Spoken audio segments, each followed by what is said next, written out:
Hi, I'm Sarah, a 28-year-old graphic designer who loves being creative, and I'm also expecting a baby. Right now, I'm standing in my living room, surrounded by yellow and green decorations. My best friend Emily is up on a ladder, hanging the last of the welcome baby banners. Emily, you're a lifesaver, I say, rubbing my big belly. I don't know how I would have pulled off this gender-neutral baby shower without you. She smiles down at me. That's what best friends are for, Mama. Plus, I love driving your mother-in-law crazy with all this yellow and green. I can't help but laugh. Oh, don't remind me. Linda's been texting me non-stop about the baby's gender. If she sends me one more old wives' tale about how to tell if it's a boy or girl, I'm going to lose it. Just then, my phone buzzes. Speak of the devil, is that her again? Emily asks as she climbs down the ladder. I nod and show her the screen. She wants to know if I'm craving salty or sweet foods. Apparently, that's a foolproof way to tell the baby's gender. Emily rolls her eyes. I swear, that woman needs a hobby. Tell me about it, I say, putting my phone down. Mark's trying to keep her calm, but you know how she is.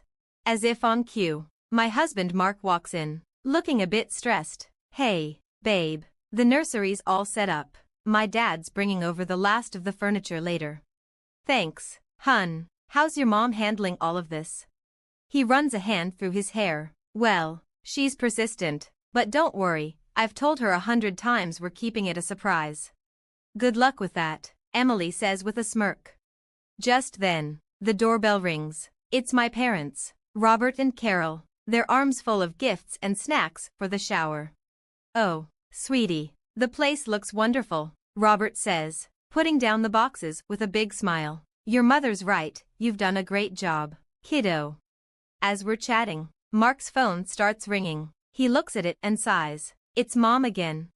I better take this, Mark says as he steps out, trying to calm Linda down. Emily comes over to me with a grin. $10 says she's trying to get him to spill the beans about the baby's gender.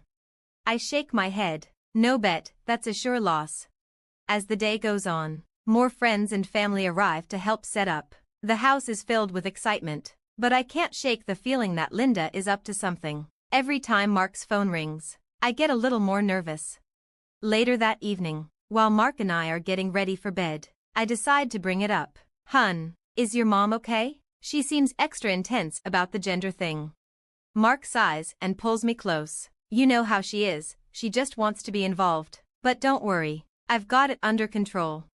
I nod, trying to believe him, but as I drift off to sleep, I can't help but wonder what Linda might have planned for the baby shower tomorrow. The morning of the shower, I wake up feeling both excited and nervous. As I'm getting ready, Mark walks in, looking anxious. Hey, are you okay? You look like you've seen a ghost. He runs a hand through his hair. I just got off the phone with my mom. She's acting strange, stranger than usual. She kept talking about having a big surprise for us. I don't like the sound of that, I say, trying to brush it off but feeling uneasy. As guests start arriving, I push my worries aside and focus on enjoying the party. This spread looks amazing, Sarah, my friend Rachel says, eyeing the buffet. Thanks, Emily really outdid herself with the planning, I reply. Just then, Emily rushes over, looking flustered. Sarah, we've got a problem. The cake decorator mixed up our order. The cake says it's a boy. What? No, no, no, this can't be happening.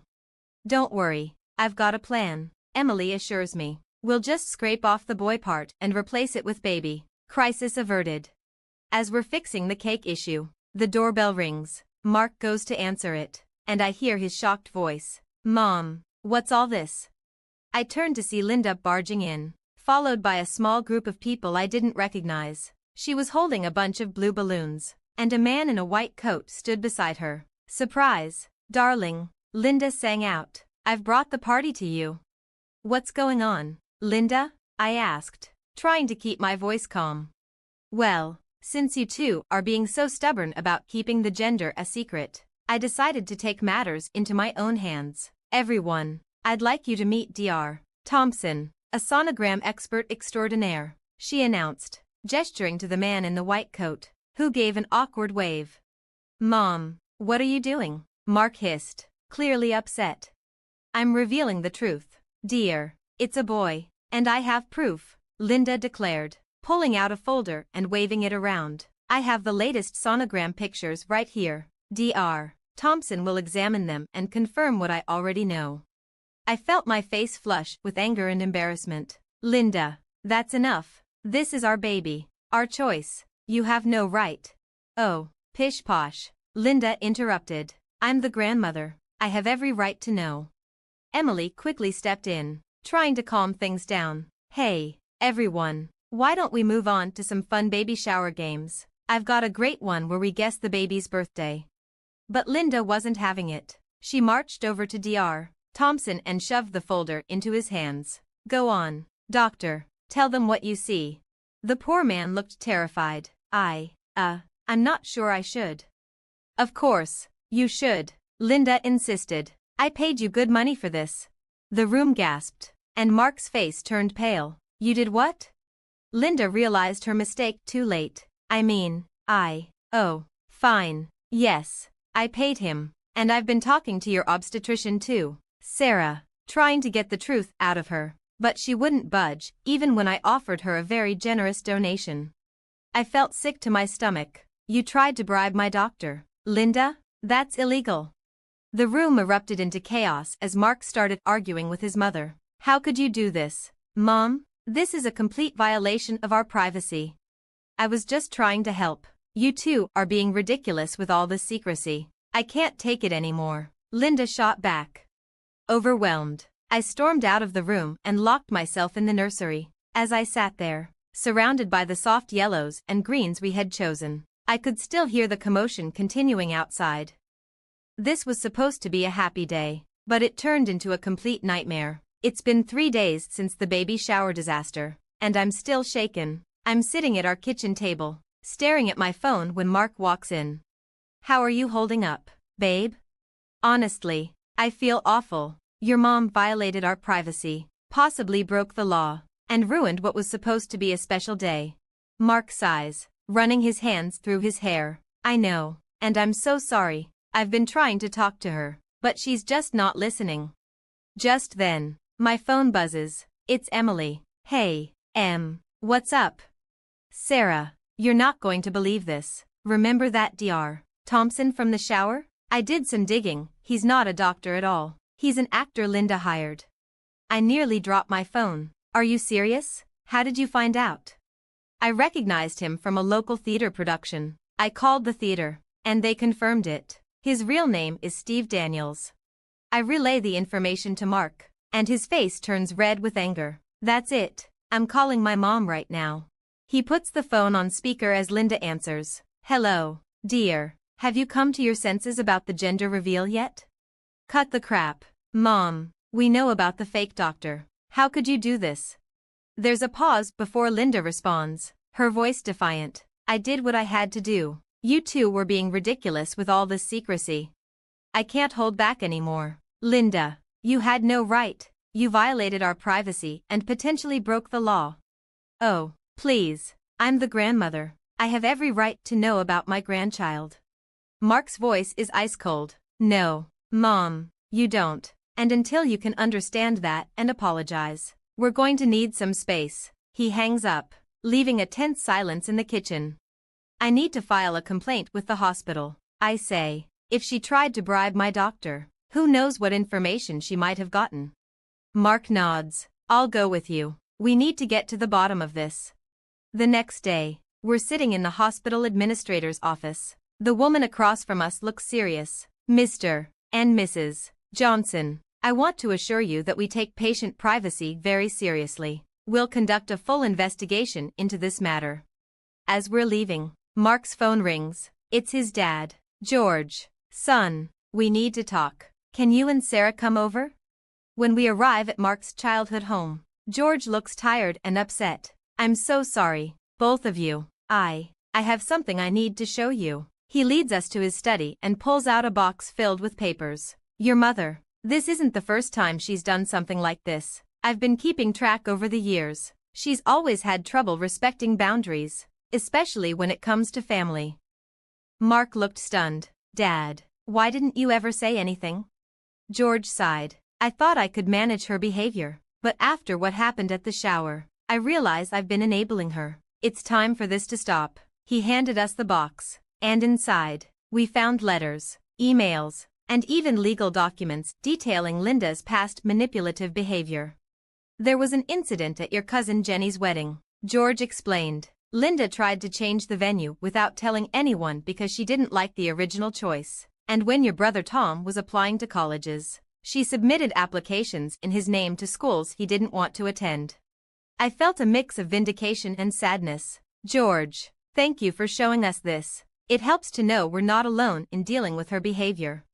Mark put his arm around me, his voice determined. We're going to get through this, Sarah, together. And we're going to make sure our baby is protected from this kind of manipulation. After reviewing the evidence George gave us, Mark and I sat in our living room, trying to decide our next move. I can't believe it's come to this, but I think we need to take legal action, I said. Mark nodded, looking resolute. You're right, we need to protect our family. I'll call a lawyer first thing tomorrow. The next day, we met with Attorney Johnson in her office. Based on what you've told me, we have grounds for a restraining order and possibly charges for invasion of privacy and harassment, she said. What about the hospital? Shouldn't they be held accountable too? I asked. Let's start with the restraining order against Linda. We'll address the hospital situation separately. A week later, we received a call from the hospital administrator. Mrs. Johnson, we've completed our investigation. I'm deeply sorry to inform you that one of our nurses, under pressure from your mother-in-law, did leak some of your confidential information. I felt my blood boil. What's being done about this? The nurse has been terminated, and we're implementing stricter privacy protocols. We'd like to issue a formal apology and discuss compensation for this breach. After hanging up, I turned to Mark. Well, at least they're taking it seriously. Small consolation, he grumbled, but it's something.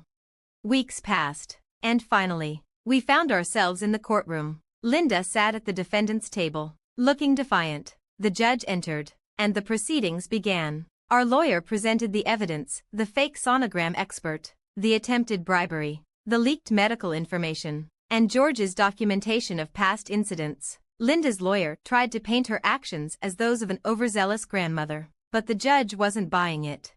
Mrs. Linda Johnson, this court finds you guilty of harassment and invasion of privacy.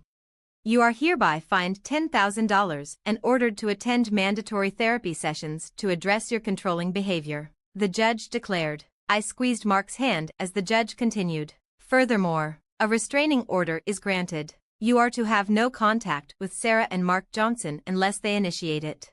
As we left the courthouse, Mark turned to me, his eyes filled with remorse. Sarah, I'm so sorry. I should have stood up to her years ago. I promise, from now on, our family comes first, always. We're in this together. Mark, we'll get through it, I reassured him. Months passed, and the big day finally arrived. In the delivery room, with Mark by my side, our beautiful baby boy came into the world. As I held our son for the first time, I couldn't help but smile. He's perfect, Sarah, absolutely perfect, Mark whispered. George, holding his grandson, beamed with pride. He's got your eyes, Sarah, and Mark's nose, Emily added with a laugh. Surrounded by our friends and family, I looked at Mark and our son, feeling a deep sense of peace and strength. We had been through so much, but we emerged stronger, ready to protect our little family from any toxic influences. Now that our story has come to an end, I have a question for you. If you were in my shoes, would you ever consider forgiving Linda and allowing her back into your child's life? Or do you believe that some actions are truly unforgivable when it comes to protecting your family? Share your thoughts in the comments below. Your experiences and opinions matter and might help others facing similar situations. If you enjoyed this story and want to hear more like it, don't forget to hit that like button and subscribe to the channel. Your support means the world to us and helps us continue sharing these real-life dramas.